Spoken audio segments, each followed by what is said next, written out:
ভাষায় উচ্চারিত হলে নিকানয় উঠোনে ঝড়ে লাগে রৌদ্র বারান্দায় জ্যোৎস্নার চন্দন।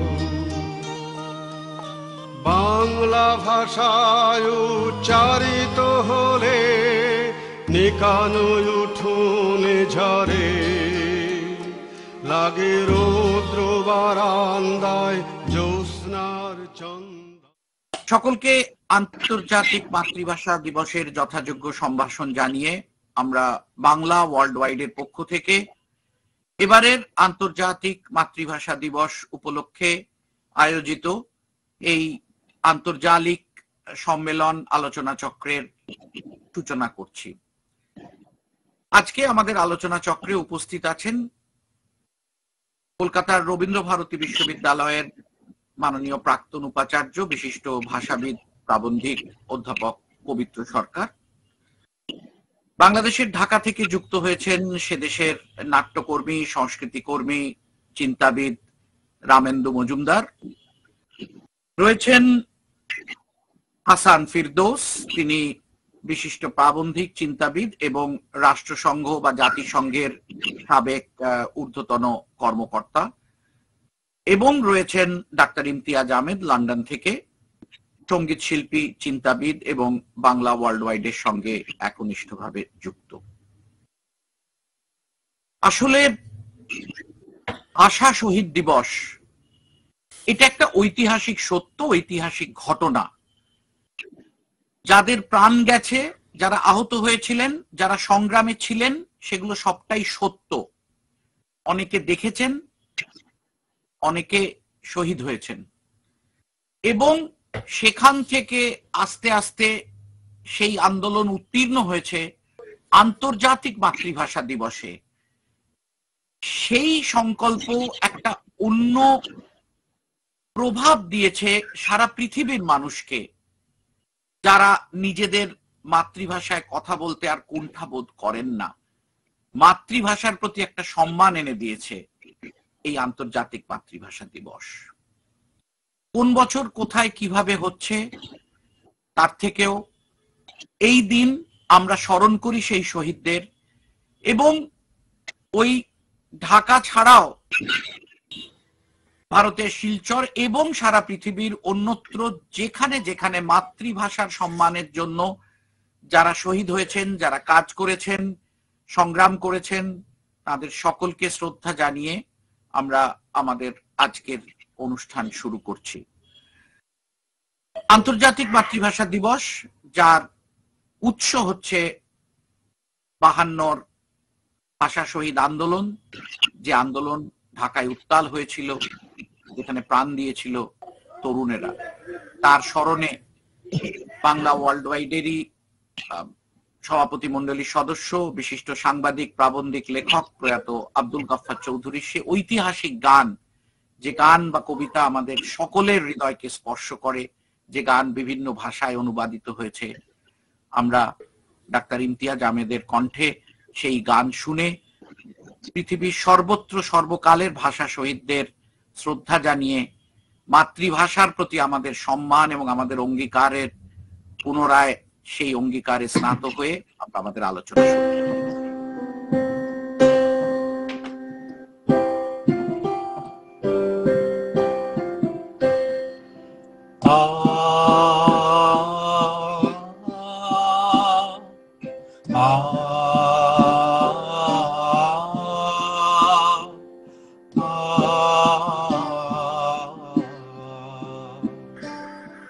আমার ভাইয়ের রাতে রাঙা 21শে ফেব্রুয়ারি আমি কি ভুলিতে পারি, ছেলে হারা শত মায়ের অশ্রু গড়া ফেব্রুয়ারি, ছেলে হারা শত মায়ের অশ্রু গড়া ফেব্রুয়ারি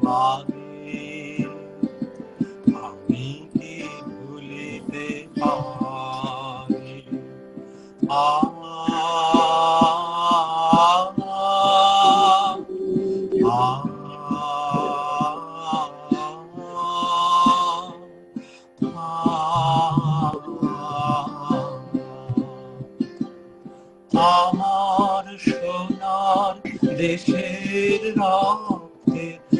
কালো ফেব্রুয়ারি আমি কি ভুলিতে পারি, কি ভুলিতে পারি আমার ভাইয়ের রক্তের 21শে ফেব্রুয়ারি কি ভুলিতে পারি ছেলে হারা শত মায়ের গড়ায় ফেব্রুয়ারি কি ভুলিতে পারি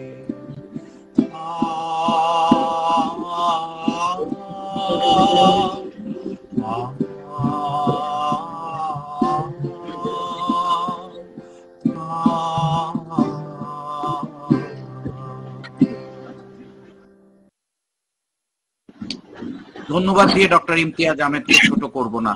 এ গান আমাদের হৃদয় স্পর্শ করে, এই আমাদের অবলম্বন। যখন এই গানের কথা এলো তখন সেই সঙ্গে এই গানের অমর স্রষ্টা কথাকার আব্দুল গাফফার চৌধুরীর কথাও এলো, এবং আমাদের সৌভাগ্য যে এই বাংলা ওয়ার্ল্ড ওয়াইড তার আশীর্বাদ এবং তিনি এই সংগঠনের সভাপতি মণ্ডলীর সদস্য ছিলেন। উনি প্রয়াত হয়েছেন কয়েক বছর আগে, কিন্তু তার আগে বাংলা ওয়ার্ল্ড ওয়াইডে একটি এই ভাষা দিবস উপলক্ষে আয়োজিত অনুষ্ঠানে তার বক্তব্যের কিছু অংশ আমরা একটু শুনে নেব, দেখে নেব। তাহলে সেই যে উপলব্ধি, সেই দিনের ঘটনা তিনি প্রত্যক্ষ করেছিলেন এবং তারপর তার সেই কবিতা কিভাবে লেখা হলো, তারপর সেটা কিভাবে গান হলো, এবং সেই গান এখন অন্যান্য ভাষাতেও গীত হয়। সারা পৃথিবীতে মাতৃভাষার প্রতি মাতৃভাষাতেই শ্রদ্ধা জানানো হয় এই গানকে অবলম্বন করে। আসুন আমরা আব্দুল গাফফার চৌধুরীর কথা শুনি, একটু দেখি। 52 সালের 21শে ফেব্রুয়ারি রাষ্ট্রভাষার দাবিতে যে ছাত্রদের মিছিল হয়েছিল তাতে গুলি হয়। সেই গুলিতে সম্ভবত 11 জন বা তার কিছু বেশিও হতে পারে মারা যান। তাদের মধ্যে একজনের মৃতদেহ শহীদ রফিক, গুলিতে তার মাথাটা উড়ে গিয়েছিল। আর লাশটা ছিল ঢাকা মেডিকেল কলেজ হাসপাতালের আউটওয়ার্ডের মেঝেতে পড়েছিল। তখন ঢাকায় 144 ধারা দেওয়া হয়েছে, কারফিউ দেওয়ার ঘোষণা জারি হয়েছে। সেই সময় আমার দুই বন্ধু, তাদের মধ্যে একজন এখন নজরুল বিশেষজ্ঞ অধ্যাপক ডক্টর রফিকুল ইসলাম, আরেকজন জায়দিন সম্পাদক শফিক রহমান, আমরা 3 বন্ধু মিলে লাশ দেখতে যাই।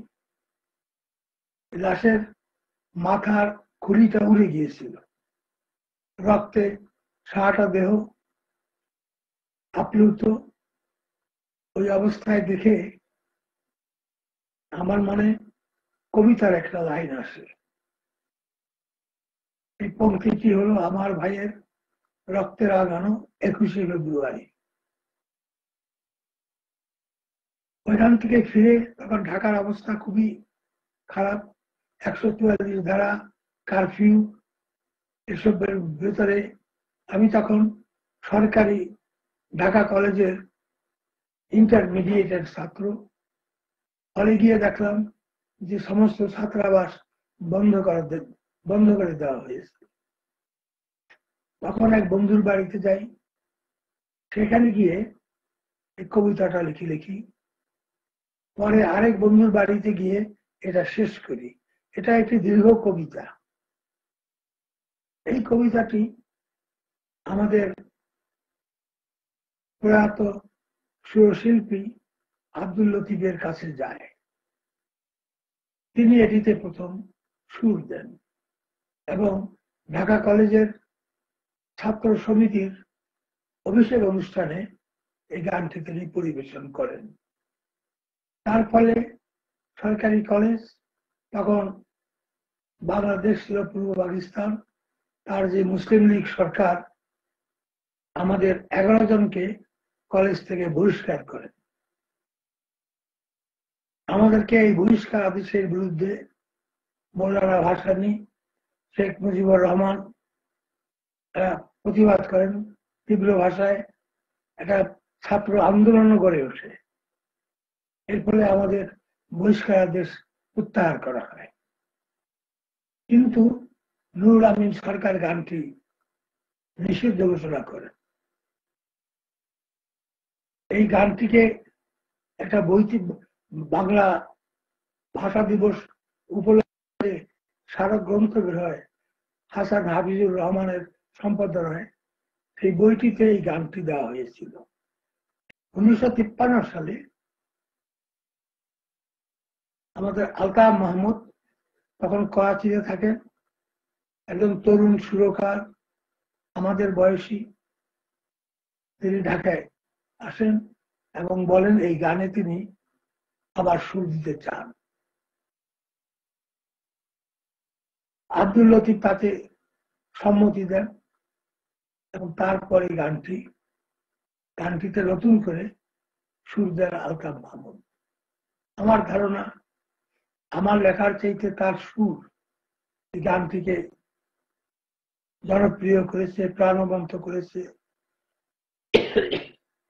1954 সাল থেকে এই গানটি ঢাকায় প্রভাত ফেরির গান, প্রতি 21শে মধ্যরাত্রে যে মিছিল বের হয় তার গান। তারপরে আমারই সহপাঠী ঔপন্যাসিক চিত্র পরিচালক জহির রাহের তার জীবন থেকে নেওয়া বইতে দুটি গান স্থান দেন। একটি রবীন্দ্রনাথের আমার সোনার বাংলা, অন্যটি আমার ভাইয়া রক্তের আগুন। তাতে গানটি খুবই জনপ্রিয় হয়। এরপর বাংলাদেশ স্বাধীন হওয়ার পর এই গানটি আন্তর্জাতিক মাতৃভাষা দিবস হিসাবে গ্রহণ করা হয়েছে। 11টি ভাষায় অনুবাদ করা হয়েছে। Hängt von den Tränen hunderten Mütter, die ihre Söhne verloren im Februar. Wie kann man es je vergessen?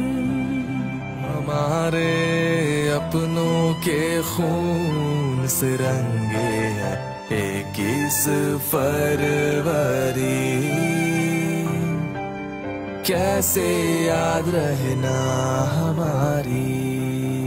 Our brothers died and blood was shed On the 21st of February, how can we forget? আপনারা দেখলেন আব্দুল গাফফার চৌধুরীর বক্তব্য, কিভাবে সে গানের সৃষ্টি, কিভাবে কবিতার সৃষ্টি, গানের সৃষ্টি, এবং তারপর কিভাবে সেটি গানের পরে বিভিন্ন ভাষায় গীত হয়েছে। মাতৃভাষা দিবস, মাতৃভাষা, এটা মাতৃভাষার অধিকার, মাতৃভাষার সম্মান এবং নিজের চিন্তা চেতনা বেড়ে ওঠার পক্ষে মাতৃভাষাই সব থেকে সহজ উপায়।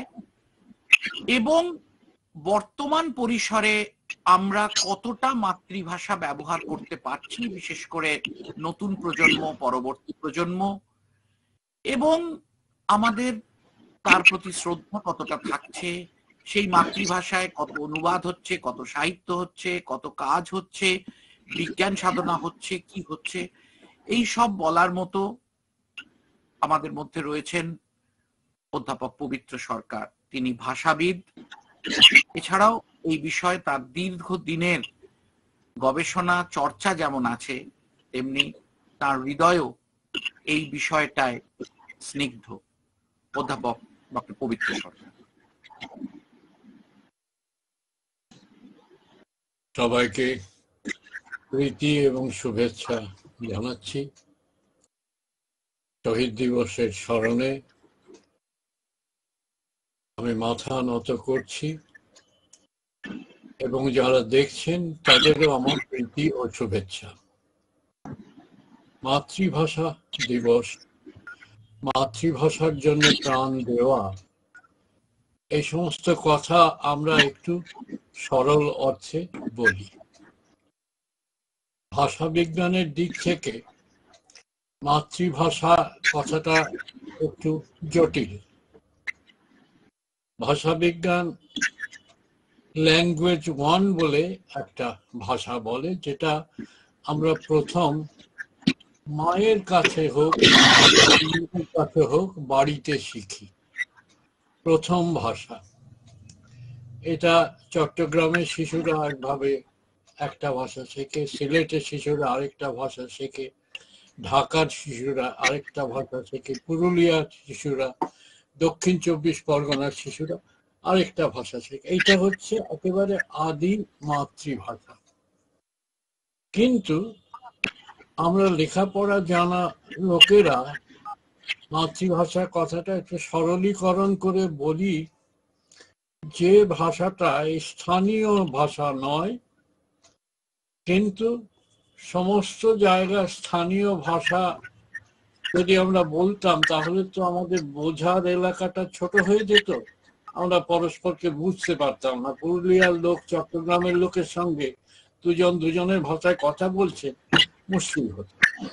সেজন্য সব ভাষাতেই একটা ওপরের ভাষা তৈরি হয়, যেটাকে আমরা পশ্চিমবাংলায় একসময় বলতাম মন্যচলিত, বাংলাদেশে বলা হয় প্রমিত বাংলা।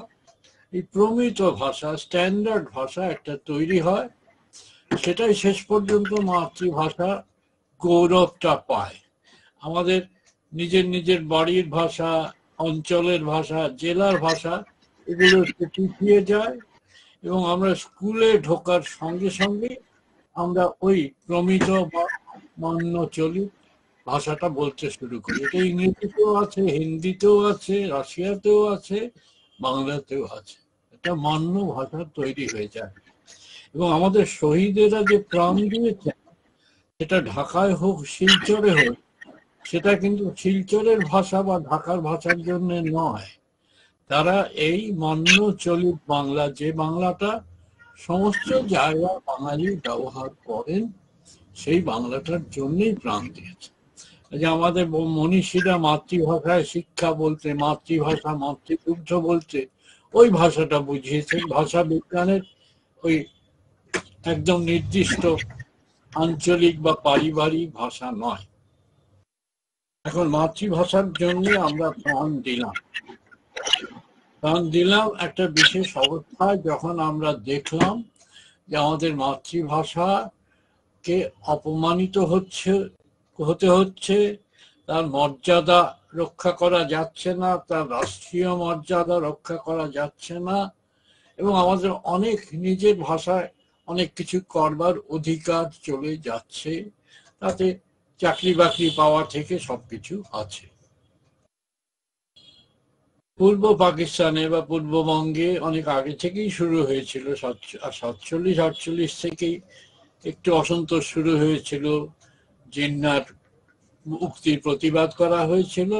আর স্নেহাশিস যেভাবে বলল যে ভাষা শহীদ দিবস থেকে আস্তে আস্তে এটা রাজনৈতিক আন্দোলন শুরু হলো, সাংস্কৃতিক আন্দোলন শুরু হলো, আস্তে আস্তে বাংলাদেশের মুক্তিযুদ্ধে গিয়ে পৌঁছলো, এবং মুক্তিযুদ্ধের স্বাধীনতা লাভের পরে ভাষা সংক্রান্ত সবচেয়ে বড় সিদ্ধান্ত নিল ইউনেস্কো, যেটা 1999 সালে নিল, কিন্তু 2000 থেকে এটা ব্যবহার করা হলো আন্তর্জাতিক মাতৃভাষা দিবস।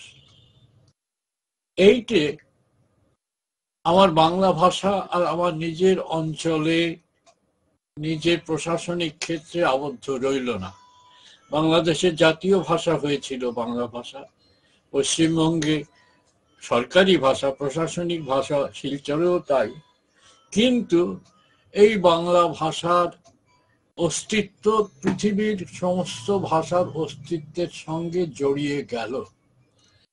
বাঙালি এটা নিয়ে অহংকার করতে পারে, সব বাঙালি এখন অহংকার করবেন কিনা জানি না, কিন্তু এটা স্নেহাসিক ঘটনা, এবং এই ঘটনার জন্য আমাদের দৃষ্টিভঙ্গি ঠিক করতে হবে যে আমরা এটা নিয়ে অহংকার করব কি না।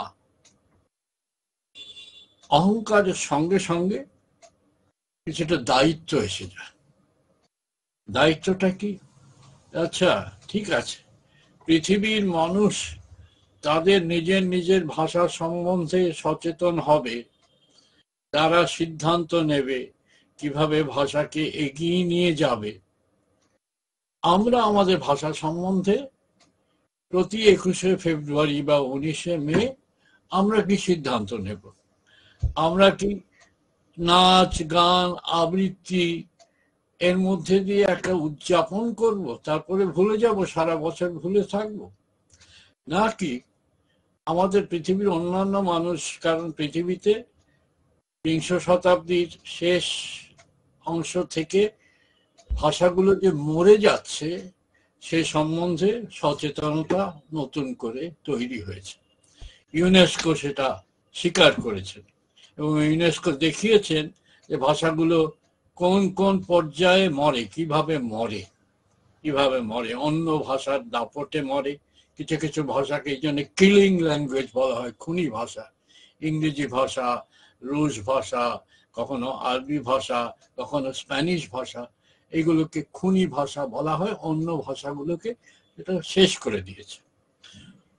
উপনিবেশ অঞ্চলে তাই হয়েছে, আমেরিকাতে, উত্তর আমেরিকায়, দক্ষিণ আমেরিকাতে তাই হয়েছে।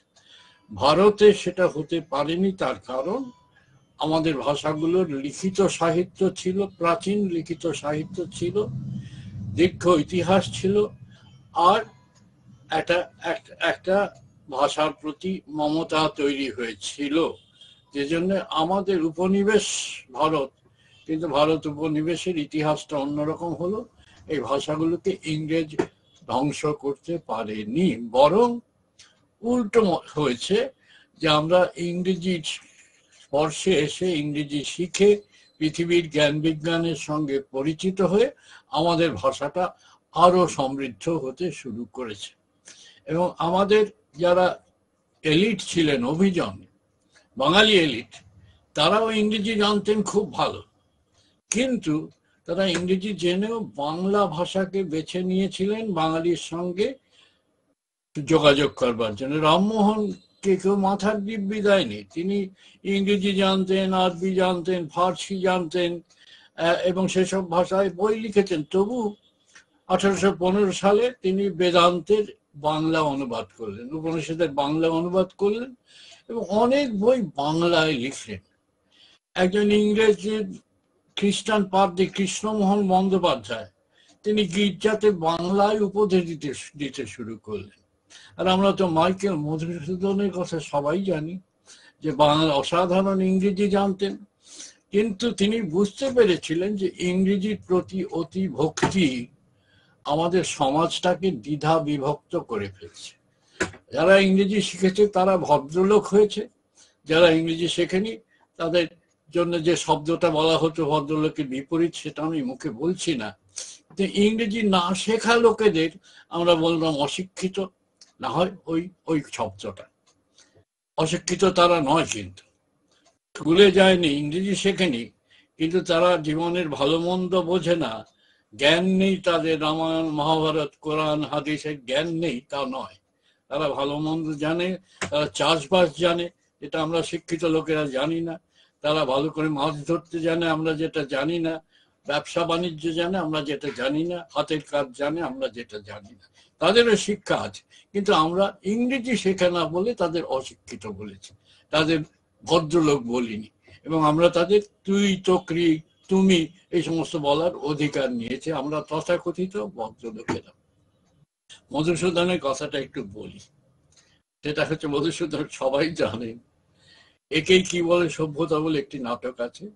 এই নাটকের প্রথম অঙ্কের তৃতীয় দৃশ্যে এই ইংরেজি আর বাংলা কিভাবে ইংরেজির দাপটে, ইংরেজির প্রতি ভক্তিতে আমরা আমাদের নিজেদের ভাষাকে তুচ্ছ করতে শিখেছিলাম, এখনো যার দৃষ্টান্ত ভুরি ভুরি, সেটা একটা মজার অংশ আছে। আপনারা সবাই পড়েছেন যে নব, কালী, শিবু এইসব বন্ধুরা সব এক জায়গায়, আমরা যাকে বলি খারাপ পাড়ায়, এক জায়গায় গিয়ে মত্রত খেয়ে আসর বসাবে। এখন নবর, সেটা সব বড় লোকের বখাটে ছেলে, রামেন্দুদা জানেন। নবর একটি প্রতিদ্বন্দ্বী গোছে শিবু, শিবুরা এসে আগে বসে আছে, নবরা অন্য জায়গায় একটু মদ খেয়ে আসবে বলে একটু দেরি করছে। শিবু অধৈর্য হয়ে পড়ছে। নবরা শেষে এলো, এসে নব বলছে আমাকে একটু এক্সকিউজ করতে হবে, আমার একটু লেট হয়ে গেল। শিবু হঠাৎ দাঁড়িয়ে উঠে বলছে দ্যাটস এ লাই। তখন নব বলছে, খুব রেগে গেছে নব, কি তুমি আমাকে লায়ার বলো? আমি এক্ষুনি তোমাকে শুট করব। তখন বন্দুক টন্দুক কিচ্ছু নেই পকেটে, কিন্তু শুট করব বলে দিল। দুজনে মারতে যাচ্ছে নব শিবুকে, তখন বন্ধুরা দুজনকে জাপটে ধরে ছাড়াছাড়ি করাবার চেষ্টা করছে। বলছে ছি ছি, এটা ট্রাইফলিং ম্যাটার নিয়ে বন্ধুতে বিবাদের ঠিক না। নব তখনও ফুঁসছে, ও ফুঁসে বলছে কি, ও আমাকে লায়ার বললো, সেটা ট্রাইফলিং? ও আমাকে বাংলা করে মিথ্যেবাদী বললে না কেন, তাতে কোন শালা রাখতো? বাংলা করে মিথ্যেবাদী বললে রাগ করতো না, কিন্তু লায়ার বলতে রাগ করছে। মধুসূদনের মতো লোকের এটা চোখে পড়েছিল। এখনো আমাদের সমাজে এই ব্যাপারটা আছে, যায়নি। এবং আমরা, আমাদের অভিভাবকেরা ছেলে মেয়েদের যত ইংরেজি মাধ্যম স্কুলে পাঠাচ্ছেন, ইংরেজি মাধ্যম স্কুলে বলছে এই খবরদার তোমার বাড়ির ভাষা বলবে না। মায়েরা বাবারাও কখনো কখনো ছেলে যদি বলে মা রান্নাঘরে বেড়াল ঢুকেছে, মা রাগ করে বলবে নেই, বেড়াল বললে কেন, ক্যাট বললে না কেন? কেমন এই সমস্ত গল্প আছে, আবার তার মধ্যে সত্যিও আছে। তো এখানে দাঁড়িয়ে আমাদের সিদ্ধান্ত নিতে হবে। এইটাই হচ্ছে 21শে ফেব্রুয়ারি আসল কাজ, যে আমরা আমাদের ভাষাটাকে কোথায় রাখবো, কোথায় ছাড়বো, কোথায় কিভাবে এগিয়ে যাব। আমার সন্তানদের কি আমার ভাষার উত্তরাধিকার থেকে বঞ্চিত করব? তাদের কি বাংলা থেকে সরিয়ে নেব? আমি বেশি সময় নিচ্ছি, কিন্তু আরেকটা গল্প বলে আমি শেষ করছি। এই ভাষা রাখা, যাকে ইংলিশে বলে মেনটেন্যান্স, আর ভাষার লস, ভাষাকে এই করা, সেটা সত্যি ঘটনা, গল্প নয় আর নাটকও নয়। আমরা তখন বিদেশে, আমেরিকাতে মিনিয়াপলিসে থাকি। মিনিয়াপলিসে আমার বাড়িতে, এরা সবাই জানবেন, লেখক জ্যোতিপ্রকাশ দত্ত, তার এক বন্ধু, মুসলমান বন্ধু, এবং তার স্ত্রী এবং তাদের 7 বছরের সন্তান রহমান, তাকে নিয়ে এলেন ওই একটা লং উইকেন্ড, 3 দিনের ছুটি, সেটা কাটাবার জন্য। তা আমরা, আমার মেয়ে তখন 1.5 বছরের বাচ্চা, রহমান 7 বছরের। আমরা অনেক রাত পর্যন্ত গল্প করে ঘুমোতে চাই, সকালবেলাটা ঘুমোই অনেকটা। কিন্তু ওরা সকালে, রহমান আর আমার মেয়ে, বড় মেয়ে কুর্চি 1.5 বছরের, ওরা উঠে যায়, কুর্চির খেলনা নিয়ে তারা খেলা করে। এইরকম আমি একদিন ভোরবেলা ঘুমিয়ে আছি, হঠাৎ রহমান এসে আমাকে খোঁচা দিয়ে বলছে, uncle she did some haga. কি? she did some haga. আমি বুঝলাম যে রহমান, এটা স্বাভাবিক, এটা বিচ্ছিন্ন পরিবার আমেরিকায় যদি থাকে, তাদের ছেলে মেয়ে ওই ভাষাটা, বাংলা ভাষা বলবে না, যদি না বাবা মা জোর করে। ফলে রহমান ওই ভাষার লসের শেষ পর্যায়ে গিয়ে পৌঁছেছে। দুটো একটা শব্দ সে ইংরেজিতে এখনো মানে সেভাবে ম্যানেজ করতে পারেনি, ফলে হাগা কথাটা থেকে গেছে। এইটা হয় যদি ছেলে মেয়েদের আমরা পুরোপুরি ইংরেজি মাধ্যমে ছেড়ে দিই এবং বলি যে বাংলা শিখে দরকার নেই, এবং আমরা নিজেরও একটা খিচুড়ি বাংলার দিকে বলি, বা ছেলে মেয়েদের সঙ্গে বাংলা বলি না আদৌ। ভাবি বাংলাটা না শেখালে তাদের ইংরেজিটা বেশি শেখা হবে। তো সব ভুল ধারণা।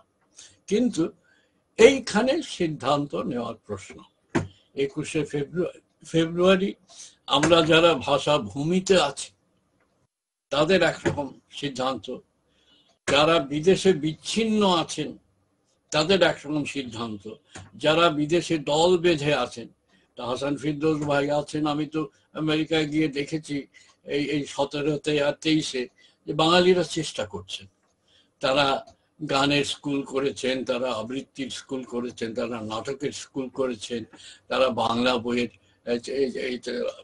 হাসান ভাইয়ের ওই লাইব্রেরিতে গিয়ে আমি বসে এসেছি।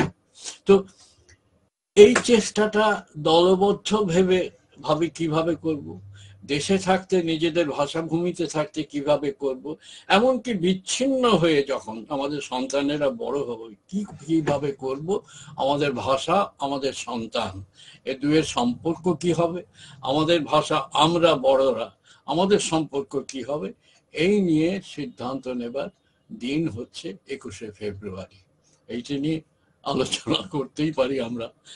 এমন হতেই পারে যে কোনো রাষ্ট্রের স্বাধীনতা আছে, প্রশাসনের স্বাধীনতা আছে, যে আমি একটা নিজের মতো করে ভাষা করে নেব, এই বাংলাটা আমার পছন্দ নয়, অন্য রকমের বাংলা হবে। কিন্তু ওই প্রশাসনিক সিদ্ধান্ত তো হতেই পারে, এটা আবার নতুন প্রশাসন এসে সিদ্ধান্ত বদলেও দিতে পারে, কিন্তু সিদ্ধান্ত একটা নিতে হবে।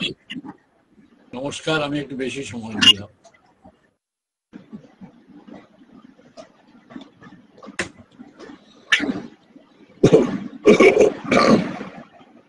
আমরা শুনতে পাচ্ছি না।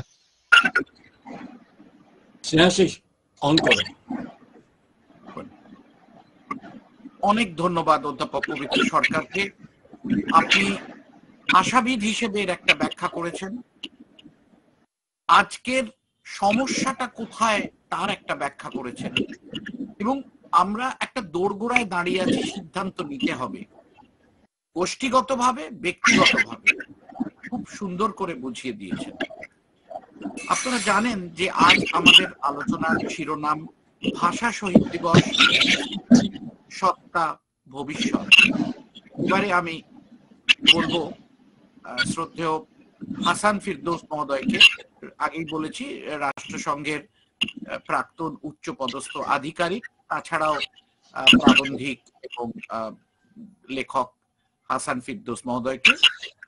ভাষা দিবস, আন্তর্জাতিক মাতৃভাষা দিবস, এবারে আপনি ওই যেমন বলা হলো আপনি এমন জায়গায় আছেন সেখানে আপনাকে একটা অতিরিক্ত প্রয়াস দিতে হচ্ছে ভাষার সঙ্গে বেঁচে থাকার জন্য, এই সব নিয়ে আপনার ভাবনা। অনেক ধন্যবাদ, সবাইকে শুভেচ্ছা ভাষা দিবসে 21শে ফেব্রুয়ারি। প্রেক্ষাপটটা পবিত্রদা সুন্দর করে উপস্থাপন করেছেন।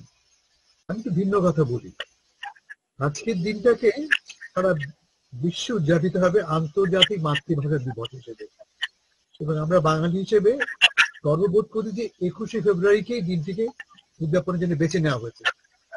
সমস্যা হচ্ছে যে আমাদের 21শে ফেব্রুয়ারি এবং আন্তর্জাতিক মাতৃভাষা দিবস সাংঘর্ষিক। আমরা ভাবি যে এই দিবস ঘোষণার মাধ্যমে ইউনেস্কো বা জাতিসংঘ আমাদের বাংলা ভাষাকে সম্মানিত করছে। আন্তর্জাতিক মাতৃভাষা দিবসের লক্ষ্যই হচ্ছে ছোট ছোট ভাষা যা মরে যাচ্ছে তাকে বাঁচিয়ে রাখা। পৃথিবীতে প্রায় 7,000 ভাষা আছে বলে ইউনেস্কো আমাদের বলেছে, তাদের ল্যাঙ্গুয়েজ অ্যাটলাসে থেকে 7,000 ভাষার কথা আছে, যা 3,000 ভাষা তো মরে যাচ্ছে। মরে যায় কেন? লোকে কথা বলে না, কথা বলার লোক কমে যাচ্ছে। এই জন্যে এই দিবসটি করা হলো যাতে করে ছোট ভাষাগুলি বেঁচে থাকে, সে ব্যাপারে আমরা উদ্যোগী হই।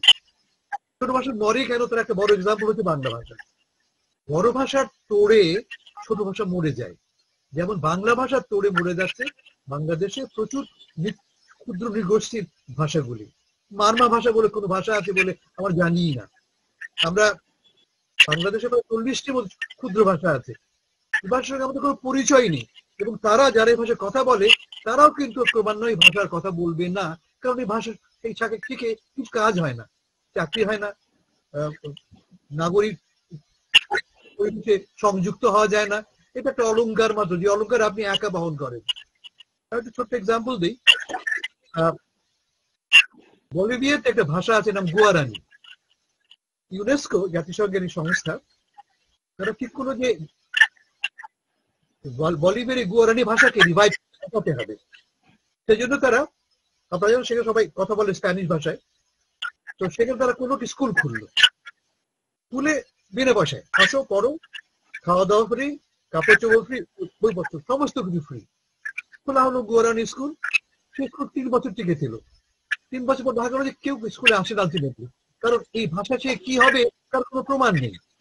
এই ভাষাতে শিখে চাকরি হয় না, এই ভাষা শিখে আপনি কর্মক্ষেত্রে যে কমিউনিকেট করতে পারেন না একে অপরের সাথে, কেমন? ফলে ভাষার কোনো কার্যকর গুরুত্ব নেই, স্কুলগুলি বন্ধই হয়ে গেল। ফলে শুধুমাত্র আবেগ দিয়ে কিন্তু ভাষাকে বাঁচানো যাবে না। যেমন ক্রমান্বয়ে বাংলা ভাষা, বিশেষ করে পশ্চিমবাংলা এবং আমাদের বাংলাদেশেও তার একটা বড় কারণ ভাষা এই প্রতিযোগিতায় ঠিক করতে পারছে না, অন্যান্য বড় ভাষার সঙ্গে ঠিক করতে পারছে না। যেমন মারমা ভাষা ঠিক করতে পারছে না বাংলা ভাষার সাথে, বাংলা ভাষা গিলে খাচ্ছে ভাষাকে। ফলে 21 ফেব্রুয়ারি এবং আন্তর্জাতিক মাতৃভাষা দিবস একে অপরের সঙ্গে সংঘর্ষে। কবিতা শুরু করেছিলেন যে কিভাবে বাংলা ভাষা 21 শুরু হলো। মূল ব্যাপারটা কিন্তু ভাষার প্রতি ভালোবাসা থেকে নয়। যে মুহূর্তে বাঙালিরা এবং তাও ইন্টারেস্টিং তরুণরা ফিল করলো যে, বুঝলো যে আমার চাকরি বাকরির সুযোগ কমে আসছে, কারণ সরকারি ভাবে যদি উর্দু ভাষা জাতীয় ভাষা হয়ে পড়ে এবং আমাকে ওই ভাষা শিখতে হয় এবং এই ভাষা শিখে আমাকে চাকরি খুঁজতে হয়, আমি ঠকে যাব, আমি পারবো না। কিভাবে বাংলাদেশের পূর্ব পাকিস্তানের তরুণ একজন বাঙালি, তাকে শিখতে হবে উর্দু ভাষা, শিখে কম্পিট করতে হবে পশ্চিম বাংলার, পশ্চিম পাকিস্তানের যারা অলরেডি উর্দু ভাষায় কথা বলে। ফলে মূল সুরটা ছিল, মূল ব্যাপারটা ছিল অর্থনৈতিক মূল ব্যাপারটা ছিল। মানে অনেকটা আমাদের আজকের এই কোটা আন্দোলনের মধ্যে, কোটা একটা তৈরি, কোটা যেমন একটা ব্যাপার ছিল, এই 52 ভাষা আন্দোলনও সে কোটার বিরুদ্ধে একটা আন্দোলন বলা যায়। তুমি সুপিরিয়র সার্ভিস পাবা যদি উর্দু বলতে পারো, এক ধরনের কোটা আরোপ করে দেওয়া হচ্ছে, তার বিরুদ্ধে লড়াই হচ্ছে। সারা বিশ্ব জুড়ে এই লড়াইটা, আমাদের যে লড়াই, আমরা যারা বসে থাকি, এটা ভিন্ন লড়াই। আমাদের ছেলেমেয়েরা একইভাবে দেখে যে বাংলা শিখে তাদের কোনো প্রায়োগিক কোনো ভূমিকা নেই, সেই ভাষায় আবেগী ভূমিকা আছে। আমার মেয়ে, আমার ছেলে বাংলা গান, আমার মেয়ে, 2 মেয়ে আমার, তারা বাংলা কথায় বলে, বাংলা লেখে, কিন্তু এর কোনো প্রায়োগিক কোনো ভূমিকা নেই। তারা দৈনন্দিন যে ভাষায় কথা বলে তারা সে ভাষায় শিখছে। এবং আমি লক্ষ্য করছি আমার মেয়েরা ক্রমান্বয়ে বাংলা ভাষা বলা বন্ধ করে দিচ্ছে। শুধু তারাই করছে না, আমিও করছি। যখন ওরা আমাকে একটা প্রশ্ন করছে ইংরেজিতে, আমরা আগে করতাম, আমরা উত্তরটা বাংলায়, তো ক্রমান্বয়ে দেখতে পাচ্ছি, আমিও দেখতে পাচ্ছি যে আমার ক্ষেত্রেও উত্তরটা আমি ইংরেজিতে দিচ্ছি সহজ বলে। আমার সেই সময় নেই, সময় করে বাংলা বলা এবং বুঝিয়ে বলা দরকার, তা ক্রমান্বয়ে কমে আসছে আমার ক্ষেত্রে। তারপরেও আমরা প্রবাসী যারা থাকি চেষ্টা করি ভাষা শিখবে বলে নয়, ওরা কখনোই আমার মতো বাংলা শিখবে না, এটা আমি জানি। মূলত করছি আমার যে শেকড় তার সঙ্গে সংযোগ রেখে দেবার জন্য, যাতে করে ওরা জানে আমি তার বাবা কোত্থেকে এসেছি, তারা আবেগের ভিত্তিভূমিটা কি।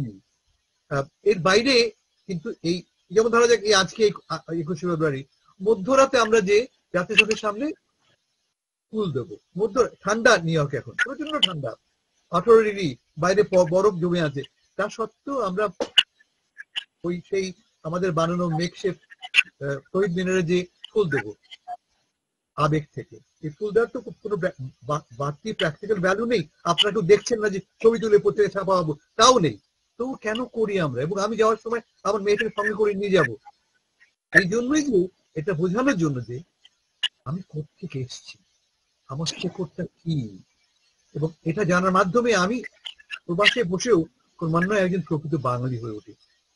আমি মনে করি যে প্রবাসী যারা আছে তার দায়িত্ব একটা, কবিতা ঠিকই বললেন, বাংলা ভাষার চর্চাটা ধরে রাখা, অব্যাহত ভাবে ধরে রাখা। সেই চেষ্টাটা আমরা করে যাচ্ছি আমরা, কিন্তু এই লড়াইটা খুব কঠিন লড়াই। কারণ ঠিক যেমন বাংলাদেশে মারমা ভাষা মরে যাচ্ছে, আমাদেরও একই কারণে আমাদের বাংলা ভাষা কিন্তু আমাদের পরবর্তী প্রজন্মের কাছে মরে যাচ্ছে। আমি জানি না পবিত্রদা বা রামনুদা যারা আমার চেয়ে বসছেন তারা হয়তো ভালো বুঝে বলতে পারবেন কিভাবে আবেগ ছাড়া প্রায়োগিকভাবে এই ভাষাকে আমরা, বা ইমতিয়াজ লন্ডনে আছেন, তিনিও একই সংকটে পড়েন আমি জানি, যদিও তার কন্যারা অসাধারণ বাংলা বলে এবং অসাধারণ বাংলা গান করে, তাকে স্যালুট। কিন্তু আমি দেখছি আমরা এই লড়াইতে কিছু ক্রমশ পিছিয়ে পড়ছি এবং বোধ করি হেরেও যাচ্ছি। আমি এখানে শেষ করি। ধন্যবাদ। লড়াই, সমস্যা, পিছিয়ে পড়া, ধরে রাখা, রেকর্ড, মাতৃভাষা, প্রায়োগিক আর আবেগ খুব সুন্দরভাবে উপস্থাপিত হলো। আবারও জানাই যে আমাদের আজকের আলোচনার বিষয়বস্তু ভাষা শহীদ দিবস, স্মৃতি, সত্তা, ভবিষ্যৎ। অবশ্যই এবারে তার কিছুটা বিশেষ একটা তাৎপর্য রয়েছে, একটা পরিবর্তন, একটা আবেগ বা প্রতি আবেগ কি আছে। আমি একটু বাংলাদেশের বিশিষ্ট বুদ্ধিজীবী নাট্য ব্যক্তিত্ব রামেন্দ্র মজুমদারের কাছে যাব। ধন্যবাদ। যারা কাছের এবং দূরের সবাইকে প্রীতি, শুভেচ্ছা এবং শ্রদ্ধা জানাই। আমি প্রথমেই গভীর শ্রদ্ধার সঙ্গে স্মরণ করছি 52 ভাষা আন্দোলনের অমর শহীদদের এবং তারপরে পৃথিবীর সর্বত্র যারা ভাষার জন্য প্রাণ দিয়েছেন, লড়াই করেছেন, তাদের সবাইকে। 21শে ফেব্রুয়ারি আসলে আমাদের জীবনের এক পবিত্র দিন। আজ আমাদের শহীদ দিবস কেবল বাংলাদেশে নয়, সারা বিশ্বে পালিত হচ্ছে আন্তর্জাতিক মাতৃভাষা দিবস হিসেবে। মাতৃভাষার অধিকার প্রতিষ্ঠার জন্য 1952 সালে যেমন আমাদের তরুণরা রাজপথে বুকের রক্ত ঢেলে দিয়েছিলেন, 1961 সালে ভারতের বরাক উপত্যকায়ও বাংলা ভাষার মর্যাদা রক্ষার জন্য শহীদ হন 11 জন প্রতিবাদী বাঙালি। আমরা সবাই সেটা জানি।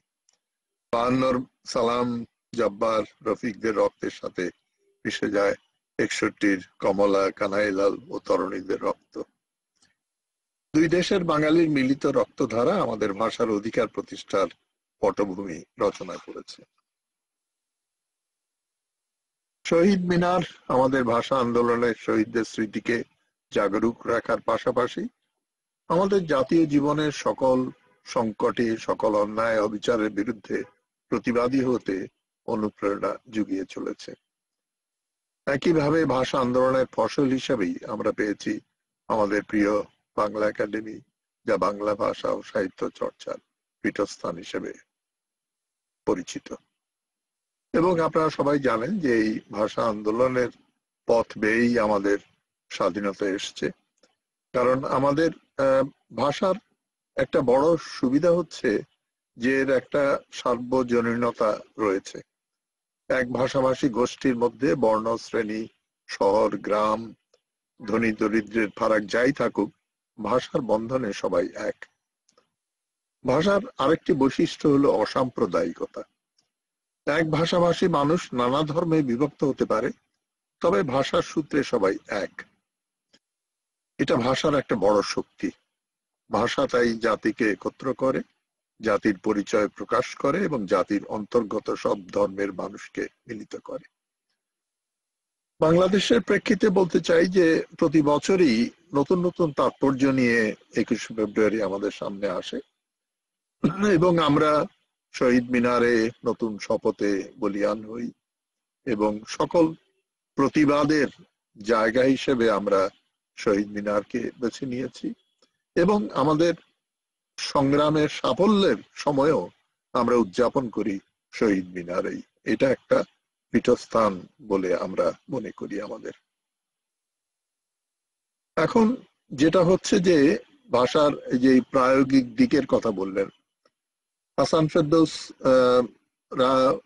চমৎকার কাজ করেন নিউ ইয়র্কে বসেও। তারা দীর্ঘদিন ধরে যে বাংলা বইমেলা করেন, আন্তর্জাতিক বইমেলা করেন এবং তাতে পবিত্র দেওয়া গেছেন, আমিও যাওয়ার সুযোগ হয়েছিল। অসাধারণ একটা চেষ্টা হয় এবং কেবলমাত্র বইমেলা নয়, তারা ছোট ছোট ছেলে মেয়েদেরকে নিয়ে সাংস্কৃতিক অনুষ্ঠান করেন, তাদেরকে উজ্জীবিত করার চেষ্টা করেন যে শেকড়ের সন্ধানটা নেওয়ার জন্য। কিন্তু আমাদের বাংলাদেশে যেখানে বাংলা রাষ্ট্রভাষা এবং যেটা আমরা কলকাতায় আশা করতে পারি না বা ভারতে আশা করতে পারি না, বহু ভাষাভাষী দেশ, কিন্তু যেখানে বাংলায় সবকিছু হওয়ার কথা, উচ্চ আদালত থেকে শুরু করে উচ্চশিক্ষার বাহন হিসেবে, মাধ্যম হিসেবে বাংলা, সেইটাতে আমরা পিছিয়ে আছি আজকাল। তবু উচ্চ আদালতে কিছু কিছু বাংলা রায়ের ক্ষেত্রে ব্যবহৃত হচ্ছে যাতে সবাই বুঝতে পারে, তা নইলে এমন সব রায় দেয়া হয় যেটা বাদী বিবাদী কেউই বুঝতে পারে না এটার পারঙ্গমতা। সুতরাং আমরা চাই যে সেটা বুঝুক।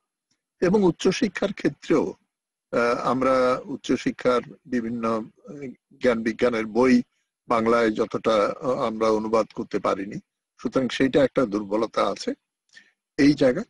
আরেকটা খুব মজার ব্যাপার হচ্ছে, আজকাল বাংলাদেশে আপনি যদি বিয়ের আমন্ত্রণ লিপি দেখেন সব ইংরেজিতে ছাপা হয়। আশ্চর্য, যেখানে একজনও বাংলা জানেন বা ইংরেজি জানেন এমন কোন ব্যক্তি আমন্ত্রিত হন না, তবু সব আমরা, এটা মনে হয় একটা আমাদের জাতে ওঠার একটা প্রবণতা, ইংরেজিতে লিখলে বোধহয় এটার একটা গুরুত্ব বাড়ে, এটা একটা অহমিকা আমাদের মধ্যে কাজ করে। তা আমি মনে করি যে এখন এমন একটা আন্দোলন করা উচিত যে ইংরেজি লেখা আমন্ত্রণ পেলে সেই বিয়েতে আমি যাব না, এছাড়া এটাকে ফেরানোর কোনো উপায় দেখছি না। যেমন এক সময় এই পাকিস্তান আমলে বাংলা সাইনবোর্ড প্রচলন করার জন্য যেভাবে জোর জবরদস্তি চালানো হয়েছিল সেটা বোধহয় দরকার আছে। যেমন আর সাইনবোর্ড, যেমন আমাদের ঢাকায় আজকাল দেখবেন যে সেদিন প্রথম আলোতে একটা বিল্ডিং এর ছবি ছাপা হয়েছে যেখানে 8টি রেস্তোরাঁ আছে, প্রত্যেকটি নাম ইংরেজিতে লেখা, ইংরেজিতে এবং ইংরেজি নামই। কিন্তু আইন অনুযায়ী আমার ইংরেজি নাম বা অন্য কোনো নাম অন্য ভাষার লিখতে অসুবিধা নেই, কিন্তু মূলটা হবে বাংলায় এবং তার পাশাপাশি ইংরেজি হবে। আর ভাষার ব্যবহারের ক্ষেত্রে যে পবিত্রদা প্রমিত বাংলার কথা বললেন, আমরা আমাদের একটা সমস্যা হচ্ছে যে আমরা বাড়িতে বাবা মার সঙ্গে জেলার ভাষায় কথা বলি, বন্ধু বান্ধবদের সঙ্গে একটা ভাষা ব্যবহার করি, খাইছে গেছে জাতীয়, অফিসে চেষ্টা করি প্রমিত বাংলায় কথা বলতে, কিন্তু সেটা হয় না। যার ফলে আমরা দেখি যে গণমাধ্যমের ভাষা সেটা একটা যেখান থেকে সাধারণ লোক শেখার কথা, কিন্তু সেটা তো এত বিকৃত। এবং বিশেষ করে বাংলাদেশের কিছু চ্যানেল আছে, রেডিও চ্যানেল, যারা FM চ্যানেল, যারা আসলে ওই বম্বের চ্যানেল অনুকরণ করতে গিয়ে হড়হড় করে কথা বলে, দু একটা চ্যানেল বাদ দিয়ে কোনো ভিন্ন জায়গায় জ্যোতি দেয়, যার ফলে কিছুই, এটা একটা স্মার্টনেস মনে করে। সুতরাং এইগুলোর এক সময় উচ্চ আদালত থেকে রায় দেওয়া হয়েছিল, আনিস স্যারকে সভাপতি করে একটা কমিটিও করা হয়েছিল এইগুলোতে সামঞ্জস্য আনার জন্য, কিন্তু কিছুই হয়নি সেটা কাজ। এখন ভাষার যেটা আমাদের হাসান ফেরদৌস বললেন যে ব্যবহারিক দিকটা যদি না থাকে তাহলে তো শিখবে না। এই যেমন দেখুন আমাদের এই যে ক্ষুদ্র নৃগোষ্ঠীর ভাষার কথা বললো, আমাদের দেশে ক্ষুদ্র নৃগোষ্ঠীর অনেক ভাষা আছে এবং কিছু কিছু সরকার উদ্যোগ নিয়ে ক্ষুদ্র নৃগোষ্ঠীর জন্য স্কুল করেছে এবং তাদের বইও, প্রাইমারি বইও ছাপা হয়েছে। কিন্তু সেখানে অনেক জায়গায় দেখা যাচ্ছে যে শিক্ষক নাই, কে পড়াবে, এবং এই করতে করতে আস্তে আস্তে সেগুলোর অবস্থা খারাপ হচ্ছে। কারণ তারা জানে যে ওটা নিজেদের মধ্যে, পরিবারের মধ্যে কথা বলা যাবে, কিন্তু এটা নিয়ে তো আমি কর্মক্ষেত্রে এই ভাষা তো ব্যবহার করতে পারবো না। সুতরাং এইটা একটা বড়, এই যে আন্তর্জাতিক মাতৃভাষা ইনস্টিটিউট আমাদের এখানে করা হলো, আমি খুব বিনীতভাবে বলতে চাই এটা একটা আবেগী সিদ্ধান্ত ছিল। এত বড় স্ট্রাকচার এখন করা হয়েছে, কিন্তু পবিত্রদা খুব ভালো করে জানেন, প্রতি বছরই প্রায় ওখানে সেমিনারে আসতেন তিনি, এবং সেখানে কি কাজ হয় আমি মনে করি যে এখানে আমরা নিজেরাই নিজেদের ক্ষুদ্র জাতি গোষ্ঠীর যে ভাষা আছে সেগুলো রক্ষার জন্য যথাযথ কাজ করতে পারি না, সেখানে পৃথিবীর ভাষা নিয়ে আমরা কি কাজ করব এখানে। যাই হোক, সেটা একবার হয়ে গেছে, এখন এটাকে যদি কাজে লাগানো যায় সেটা করতে হবে। তবে আমি মনে করি যে এই ভাষার অধিকারের সঙ্গে আমাদের অনেক কিছু জড়িত আছে, রাজনৈতিক অধিকার সেটা মিলিয়ে, এবং আজকাল একটা দুঃখজনক হচ্ছে, আপনারা জানেন যে সম্প্রতি বাংলাদেশে একটা বিরাট পরিবর্তন হয়ে গেছে, একটা বিশাল গণ অভ্যুত্থান হয়ে গেছে। তাতে দীর্ঘদিনের একটা যে বঞ্চনা এবং দুর্নীতি, যেটার ইদানিং আমরা টের পাচ্ছি যে কি ভয়াবহ ভাবে দুর্নীতি হয়েছে, সেটার অবসান হয়েছে, বন্ধ হয়েছে। তবে আবার ইদানিং এই আমরা যদি টেলিভিশনে টক শো দেখি, তাতে দেখি যে প্রত্যেকেই বলছেন যে ঘুষ চাঁদাবাজি কিন্তু বন্ধ হয়নি, খালি হাত বদল হয়েছে, যেখানে যার শক্তি আছে তারাই করছে। সুতরাং এইটা তো আমরা চাই না। আমরা চাই যে এইটা দুর্নীতিটা বন্ধ হোক, এবং তবে যে অর্থ পাচার সেটা নিঃসন্দেহে বন্ধ হয়েছে এটা, এবং যেই ভয়াবহ অঙ্কের অর্থ পাচার হয়েছে, ভাবতে অবাক লাগে যে বাংলাদেশটা এখনো আছে কি করে।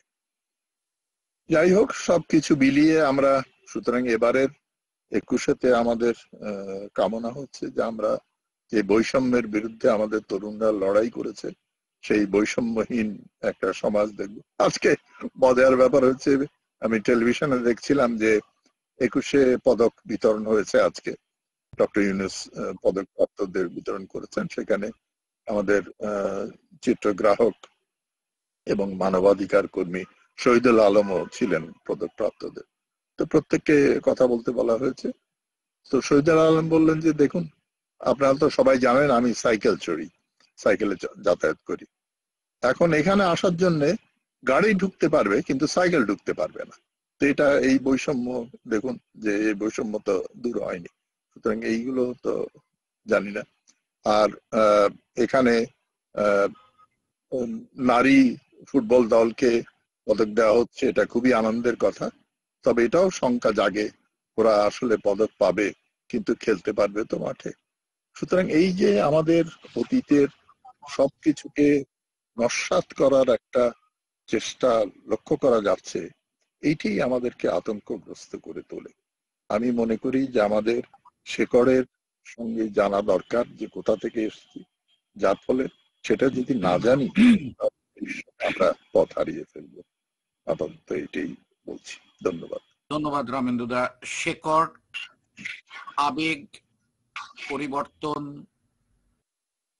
প্রায়োগিক, প্রমিত বাংলা ভাষা, ক্ষুদ্র নৃগোষ্ঠীর ভাষার প্রতি দায়িত্ব নিয়ে সেগুলো সংরক্ষণ, অনেক কথা বেরিয়ে এলো আপনার এই চিন্তনের মধ্যে। আমি এবার ডাক্তার ইমতিয়াজ আহমেদকে বলবো।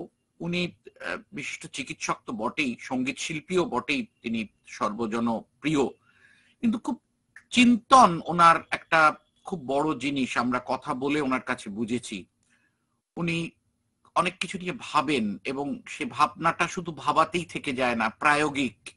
হয়তো প্রাথমিকভাবে ওনার চিকিৎসার সঙ্গে সঙ্গীতটাই প্রিয়, কিন্তু কিছু উনি করেন, ভাবেন। ডাক্তার ইমতিয়াজ আহমেদের ভাবনা। ইমতিয়াজের একটা কথা যুক্ত করতে চাই।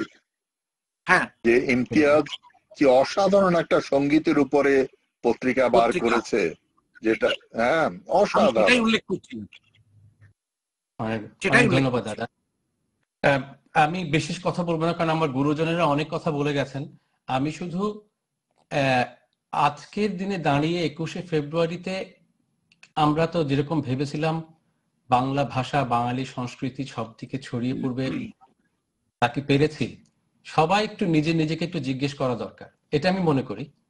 দ্বিতীয় যেটা হলো যে আজকে যেটা রামেন্দুদা শেষের দিকে এসে বললেন যে নানাভাবেই বাঙালি সংস্কৃতি চর্চার উপরে একটা বাধা নিষেধ আসছে, সেটা আসছে এবং এটা সংস্কৃতি কর্মীরা আমার ধারণা খুব ভালো করে অনুভব করছেন।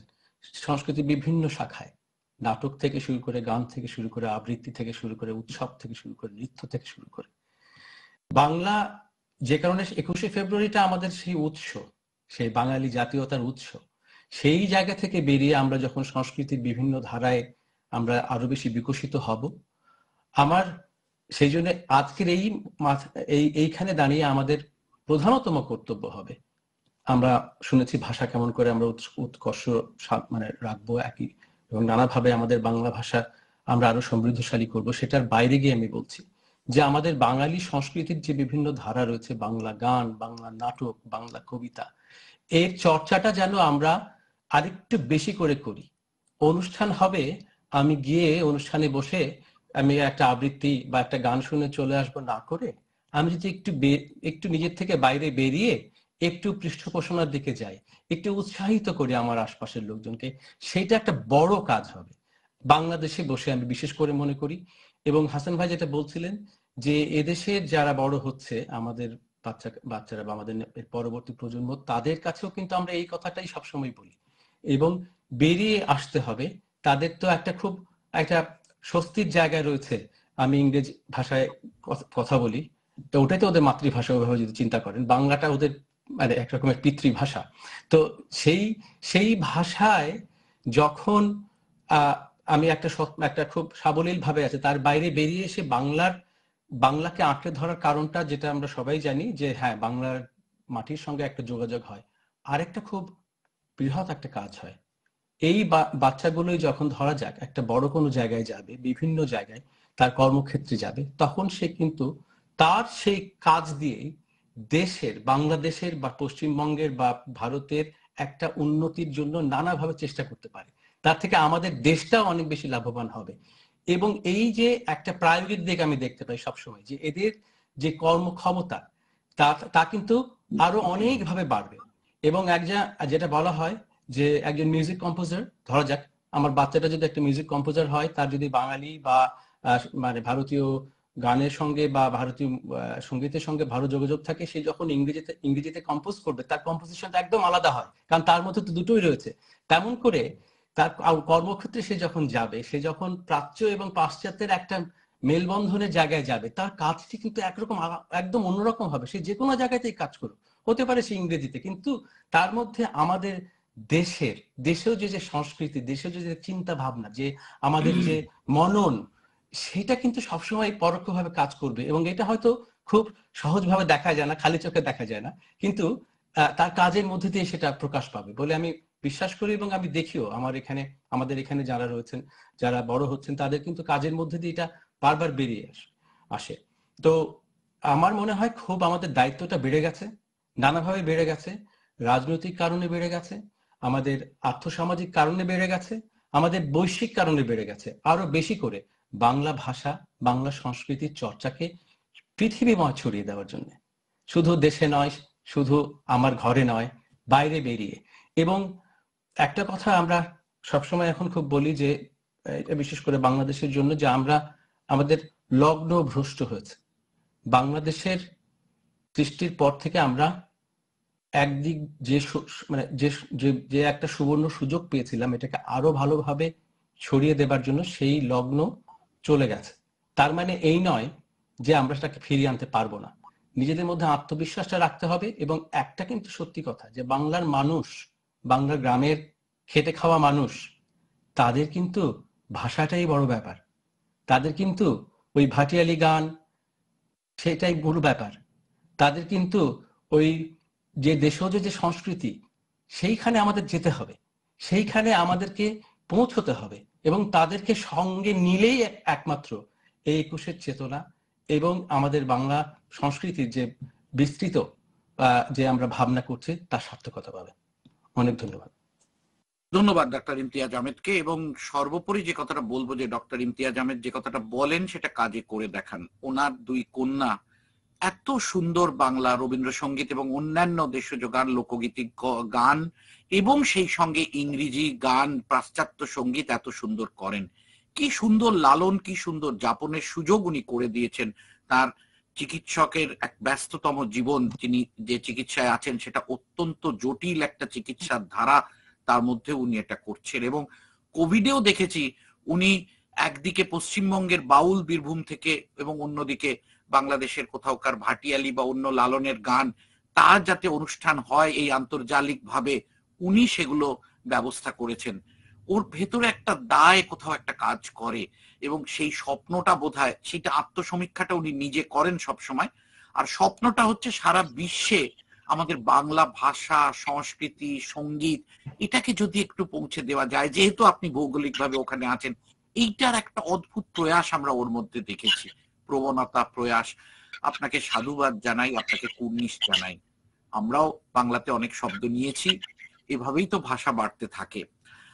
আমাদের অনুষ্ঠানের পরবর্তী পর্যায়ে আমরা এই যে বিশিষ্ট মানুষেরা আছেন তাদের সংক্ষেপে এই যে ভাষা শহীদ দিবস স্মৃতি সত্তা ভবিষ্যৎ, যেটি আমাদের আজকের আলোচনার মূল বিষয়বস্তু, শিরোনাম যাই বলুন, সে সম্বন্ধে 2 মিনিট করে আপনাদের চারজনকে বলতে বলবো। এবং তারপর আমরা তো প্রায়োগিক দিক নিয়ে এত আলোচনা করছি, একটু রামেন্দুদা যখন আছেন, রামেন্দুদার একটা আবৃত্তি না শুনলে আমাদের প্রায়োগিক দিকটা, ভাষা আন্দোলনের ভাষাটা কোথায়, যদি সেই ভাষার মাধুর্যটা আমাদের প্রাণে না আসে, সেটা দিয়ে আমরা অনুষ্ঠান শেষ করব। প্রথমে আমাদের মাস্টারমশাই অধ্যাপক পবিত্র সরকারকে বলবো আপনার ভাষা শহীদ দিবস স্মৃতি সত্তা ভবিষ্যৎ নিয়ে সংক্ষিপ্ত সমাপ্তি বক্তব্য 2 মিনিট।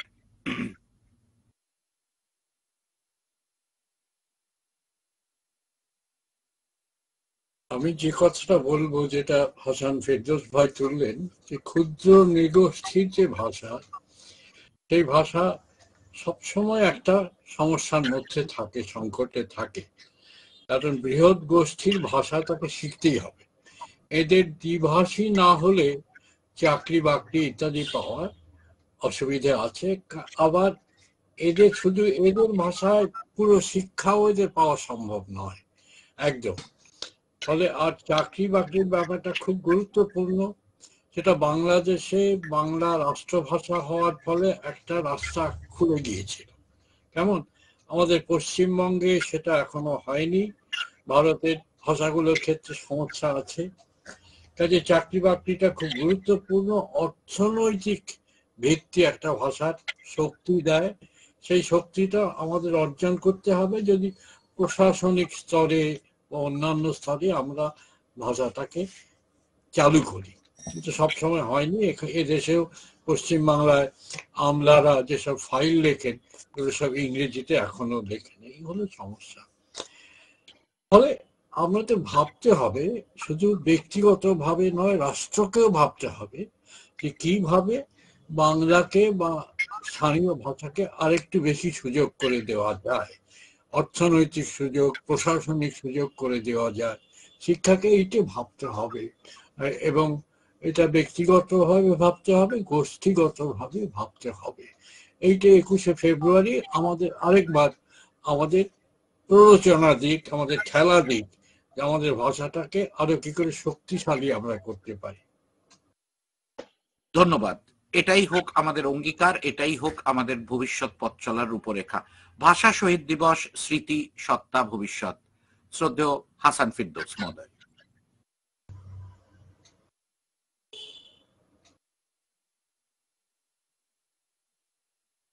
হ্যাঁ বলুন।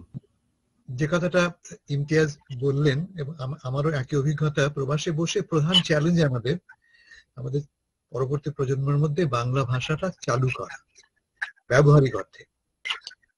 এটা একটা ব্যাটল। এই যুদ্ধে আমরা জিতবো না যদি না আমরা ভাষা এবং ভাষার ভিত্তিভূমি, দেশ সম্বন্ধে প্রকৃত গর্ববোধ জাগাতে না পারি। এর কোনো প্রায়োগিক ভূমিকা, ভাষা তারা কখনই তার ব্যবহারিক কাজে তারা ব্যবহার করবে না, কোনো ক্ষেত্রে প্রয়োজন করবে না।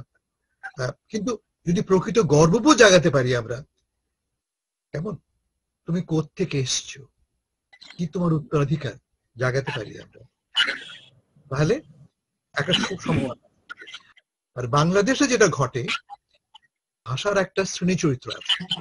ভাষা একটা মূলত এখন দাঁড়িয়েছে বিভাজনের একটা মাধ্যম। একটু আগে আমাদের রামেন্দা বললেন জাতে ওঠা। পশ্চিমবাংলায় আজকাল বাঙালিরা যেভাবে বাংলা বলে ইংরেজি আদলে, সেটা আমার ধারণা জাতে ওঠারই একটা চেষ্টা। আমাদের মধ্যে একই রকম লক্ষণ দেখে, যেটা একটু আগে বললেন রামেন্দা, চুক্তি রেডিও নিয়ে মনে করা যায় ওরা বাংলা বলেন ইংরেজি বলে, বোঝা বড় কঠিন। তবে একটাই কারণ, এইভাবে বললে বোধ করি আমি জাতে উঠলাম, এবং এবং অসত্য নয়। আমি ছোট একটা গল্প বলে কথাটা শেষ করি। আমি কতটা এই ভাষাটা কতটা শ্রেণীভিত্তিক সেটা পশ্চিমবাংলা থেকে শোনা গল্প আমার। পশ্চিমবাংলা তখন বাম সরকার ছিল। বাম সরকারের শিক্ষামন্ত্রী ছিলেন তিনি, তার পুত্র ভর্তি হলেন বম্বেতে আইটিতে। আর দিনাজপুর, পশ্চিম দিনাজপুর থেকে একটি স্থানীয় মেয়ে, সেও লেখাপড়া ভালো শিখে বম্বেতে ভর্তি হলো। তো তফাৎ হচ্ছে যে কলকাতার ছেলেটি, মন্ত্রী মহোদয়ের ছেলেটি চটপটে ইংরেজি বলে, আর দিনাজপুর থেকে আর মেয়েটি ইংরেজি ভালো বলতে পারে না। তো বম্বে যে দেখা গেল যে তাকে তো ভাষা চটপটে ইংরেজি না বললে সে ক্রমান্বয়ে শ্রেণী বিচ্যুত হয়ে পড়ছে, আড্ডায় সে নেই, তাকে সবার তুচ্ছতাচ্ছিল্য করছে, এবং আলটিমেটলি এই গল্প অনুসারে মেয়েটি একসময় আত্মহত্যাও করে। তার মানে ভাষার কারণে আমি তো শ্রেণীচ্যুতই হলাম না, আমি তো জাতি উঠতে ব্যর্থ হলাম তাই না, আমি আলটিমেটলি স্ট্রাগলে ব্যর্থই হলাম। ফলে ভাষাটা খুব জরুরি ছিল তার কাছে, এই ভাষাটা, ইংরেজি ভাষাটা গুরুত্ব ছিল।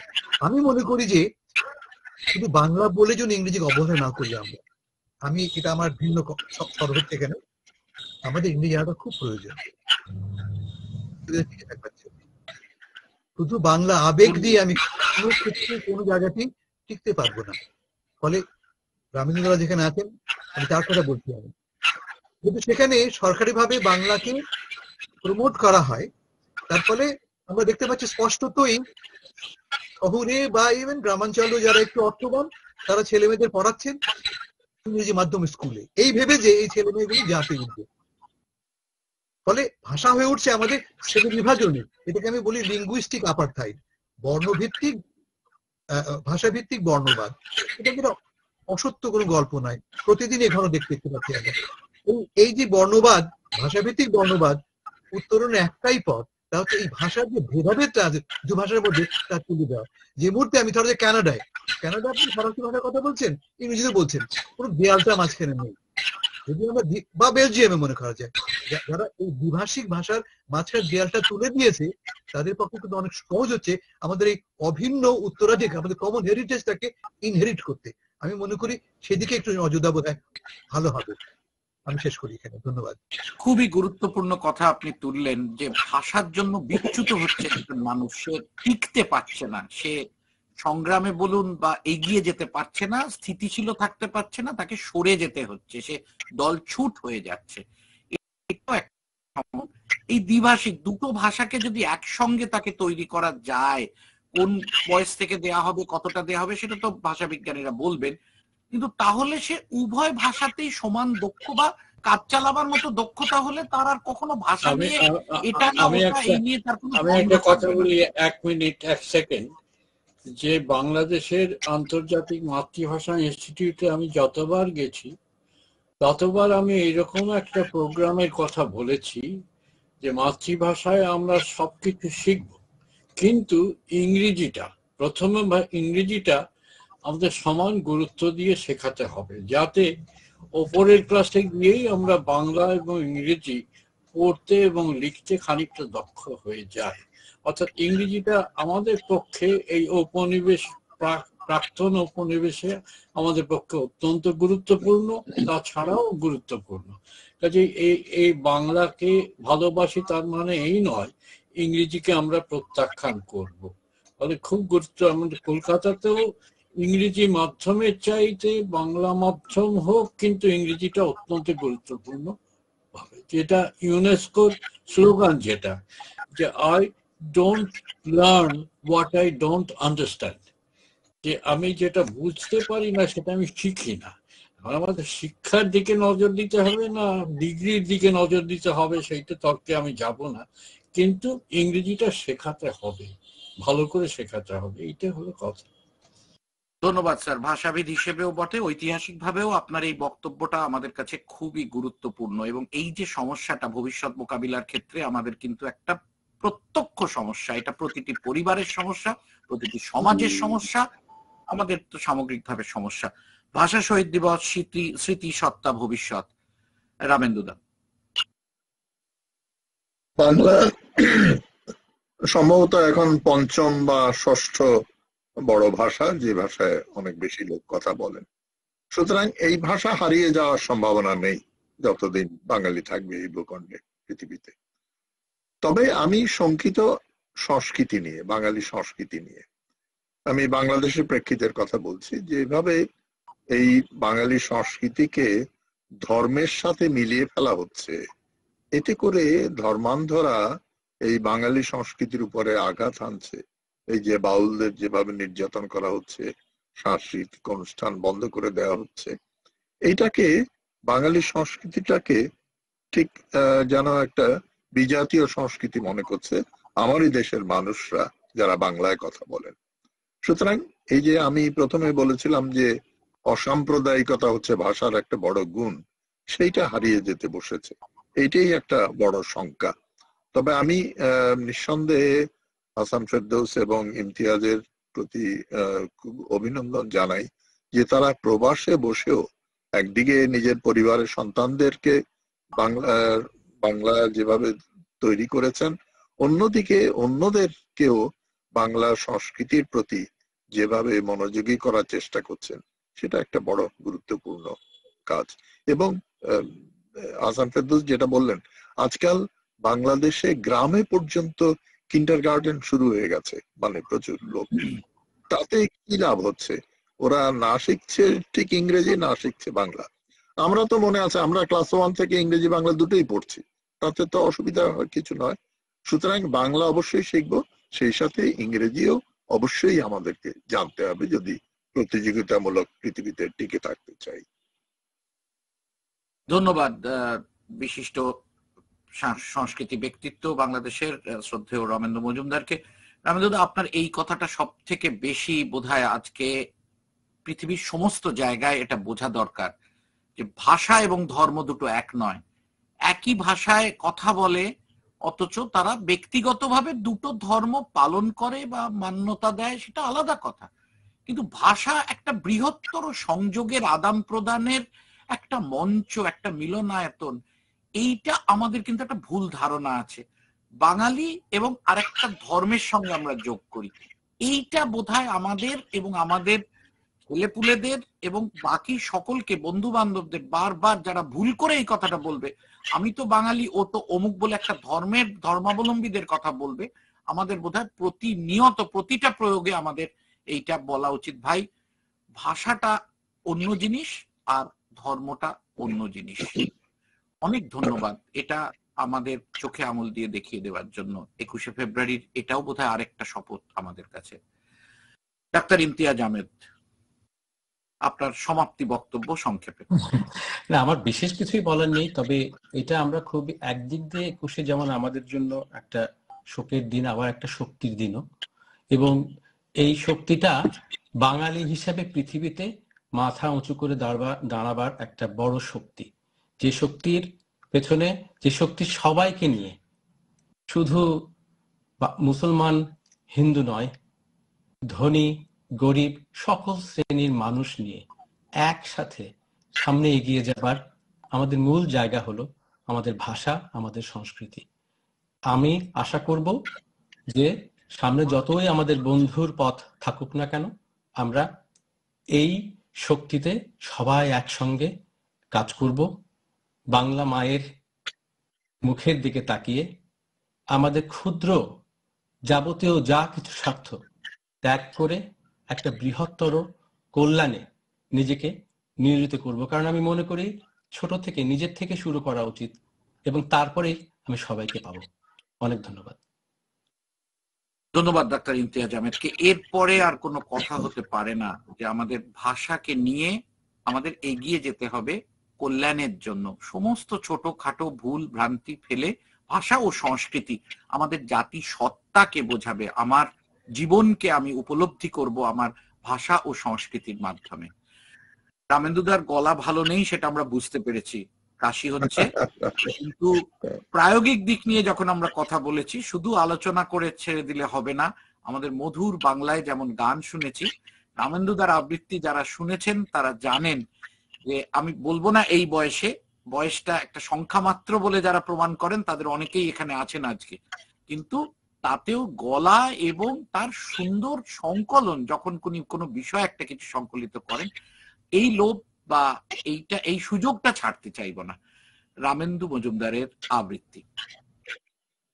ধন্যবাদ। আজকে আমি কবিতা না পড়ে একটা গদ্যাংশ পড়ব, যেটা মুনীর চৌধুরীর লেখা মাতৃভাষা। তার কৌতুক প্রিয়তার কথা সবাই জানেন। তিনি চমৎকার ভাবে কৌতুকের সঙ্গে অনেক শক্ত কথা বলেন। এই লেখাটা 1970 সনের 21শে ফেব্রুয়ারি তদানীন্তন প্রধান দৈনিক পাকিস্তানে প্রকাশিত হয়েছিল। মাতৃভাষা। মাতৃভাষা সমাসবদ্ধ পদ, ব্যাকরণের নির্দেশ অনুযায়ী ষষ্ঠী তৎপুরুষ। অভিধানে অর্থ লেখা আছে স্বদেশের ভাষা, কিন্তু অভিধানের অর্থে সকলের চিত্ত সন্তুষ্ট হয় না, হওয়ার কথাও নয়। ভাষার স্বভাবই হলো অস্পষ্ট থাকা, অন্তরাল সৃষ্টি করা, হরবোলার কৌতুকে মেতে ওঠা। ভাষা খেলা করে জীবের ডগায়, ঘোষিত হয় গলার মধ্য দিয়ে, প্রাণ লাভ করে ফুসফুস থেকে। এও বাইরের সত্য। আসলে ওর জন্ম বুকের মধ্যে, উৎস মানুষের মন। মন কি কোনো নিয়মের বশ হতে চায়? একই ভাষা একজনের মুখে মধু, অন্যজনের মুখে বিষ। সকালবেলায় কলহের হাতিয়ার, দুপুরে কর্মের বাহন, অপরাহ্নে শ্রান্তির, সন্ধ্যায় স্বপ্নের। আমার মাতৃভাষা বাংলা, মাত্র এইটুকু বললেই কি সবটা উত্তর সম্পূর্ণ হয়? বিষয়ী লোকের বিবেচনায় কম বৈচিত্র্যপূর্ণ হয় না। আমার এক পরিচিত বুজুর্গ আছেন, আপনাদেরও পরিচিত। তিনি নিজের মাতৃভাষাকে সবিশেষ ব্যাখ্যা করে বুঝিয়ে দিয়েছেন। তিনি সাফ জবাব দিয়েছেন যে পণ্ডিতের বাংলা তার মাতৃভাষা নয়, একেবারে নির্জলা মায়ের বুলি তার মাতৃভাষা। মামার বাড়ির সকল আবদার আমারও খুব প্রিয়, কিন্তু তাই বলে মাতুলালয়ের ভাষাই আমার মাতৃভাষা, এমন কথা স্বীকার করতে আমি নারাজ। আমি কি অপরাধী? এক অধ্যাপক আছেন, তিনি তার অঞ্চলের বুলির অকৃত্রিম ভক্ত। তিনি বই ছাপিয়ে প্রচার করেছেন যে তার দেশে বৃষকে বিরিশ বলে, অতএব তিনিও বিশুদ্ধ বাংলায় বৃষকে বিরিশ রূপে লিখবেন ও বলবেন না কেন। যিনি বলবেন তিনি বলতে পারেন, আমি বাধা দেবার কে? তবে আমার মাতৃভাষা বৃষভ শক্তির হবে এমন সম্ভাবনা অনিবার্য মনে করি না। আমার এক বয়োকনিষ্ঠ বুদ্ধিজীবী বন্ধু আছেন, মজলিসে বসলে অনায়াসে তার মধ্যমণি হয়ে থাকেন। সবাই সম্মোহিত হয়ে তার কথা শোনেন। প্রতি কথার যেমন ধার তেমনি ঝলক। প্রসঙ্গ ব্যতিক্রমহীন ভাবে পরনিন্দা। এমন নিঃস্বার্থ ভাবে এরূপ অমোঘ বাক্যে, এরূপ অকাতরে তিনি অনুপস্থিত শত্রু মিত্র বিধ্বস্ত করতে থাকেন যে শ্রোতৃমণ্ডলী মুহুর্মুহ পুলকিত বোধ না করে পারেন না। পরচর্চা আমার এই বন্ধুর আত্মার জারক। তার সত্তার নিঃশ্বাস তার একান্ত নিজস্ব মাতৃভাষা হতে পারে। আমার এক সহকর্মী আছেন, বাংলা ভাষা প্রচলনের সকল প্রয়াস পদে পদে উপেক্ষিত, লাঞ্ছিত হতে দেখে তিনি তার মনের প্রশান্তি নষ্ট হয়ে গেছে। গুলি চলেছে 1952-তে, তারপর 19 বছর পার হয়ে গেছে। কই, বাংলা ভাষা তো কোথাও প্রতিষ্ঠা লাভ করেনি। যেখানে যতটুকু পেরেছে তাও লোস্ট্র নিক্ষেপ ছাড়া সাধিত হয়নি। গোলাগুলি, কাঁদুনে গ্যাস ও কারাবাস ছাড়া বাংলা ভাষাকে কেউ সুচাগ্র ভূমিও ছেড়ে দেয়নি। দুতুরার বিষ কি মানুষের মনে অকারণে প্রবেশ করেছে?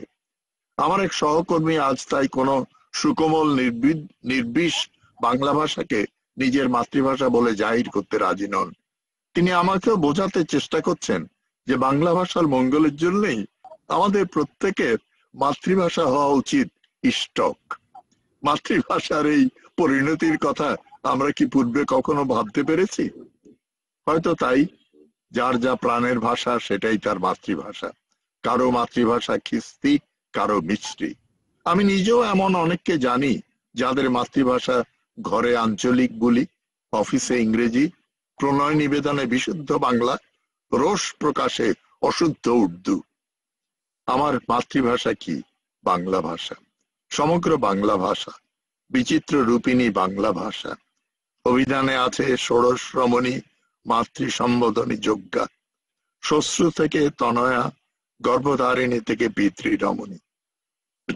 16 আমার মাতৃভাষার 16 রূপ। তারা সব পদ্মিনীর সহচরী। আমার মাতৃভাষা তিব্বতের গুহাচারী, মনসার দর্পচূর্ণকারী, আরাকানের রাজসভায় মণিময় অলঙ্কার, বরেন্দ্র ভূমির বাউলের উদাস আহ্বান। মাইকেল, রবীন্দ্রনাথ, নজরুল ইসলাম, আমার মাতৃভাষা, আমার মাতৃভাষা বাংলা ভাষা। ধন্যবাদ।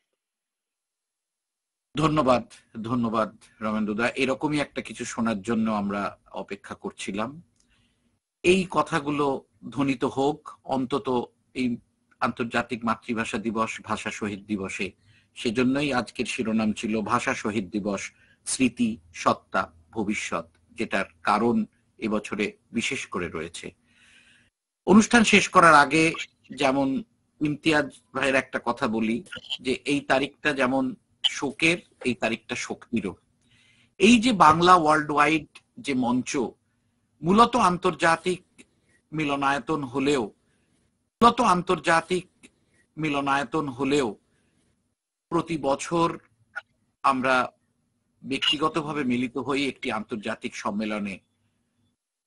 শিক্ষা, স্বাস্থ্য, শিল্প, সাহিত্য, সমস্ত বিজ্ঞান সব নিয়ে বাংলায়, আবার কখনো বা বিষয়ের কারণে এবং যারা বলেন তাদের সুবিধার্থে ব্যবহৃত হয় অল্প অল্প করে অন্য ভাষাও, কিন্তু বাঙালিরা মিলিত হন সারা পৃথিবী থেকে।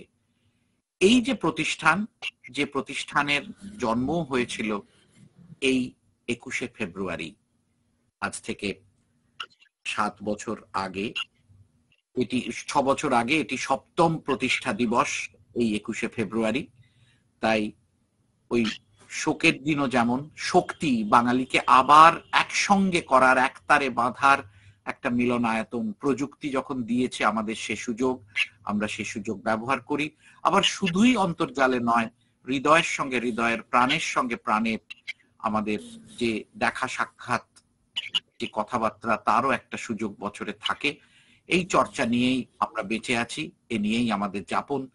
আপনারা যারা এখানে রয়েছেন তাদের সকলের আশীর্বাদ, শুভকাঙ্ক্ষা এবং সব মিলিয়েই আমরা এগিয়ে যেতে পারি, ভবিষ্যতেও যাতে আমরা এগিয়ে চলতে পারি সেই আশাই করব। আরো মানুষ আসবেন, পৃথিবীর বহু দেশের, বহু শহর থেকে, বহু জায়গা থেকে মানুষ এতে যোগ দেন। শরৎকালীন শারদীয়া সংখ্যা প্রকাশিত হয়, আবার বিভিন্ন সময় আরো নানা কিছু হয়, কখনো অন্তর্জালে, কখনো অন্যভাবে, অনেক পরিকল্পনা। আজকের অনুষ্ঠানে যারা যোগ দিলেন তাদের সবাইকে ধন্যবাদ দেব। আর পর্দার আড়ালে যে দুজন রয়েছেন, সৌম্যব্রত দাস বাংলা ওয়ার্ল্ড ওয়াইডের আহ্বায়ক এবং অর্পিতা কাঞ্জিলাল সংযোজক, এই স্তম্ভদেরও আমাদের কৃতজ্ঞতা এবং ধন্যবাদ জানাই। আপনাদের সকলকেও জানাই এই বিশেষ দিনের তাৎপর্য আমাদের সামনে আরেকবার সঠিকভাবে মনে করিয়ে দেওয়ার জন্য।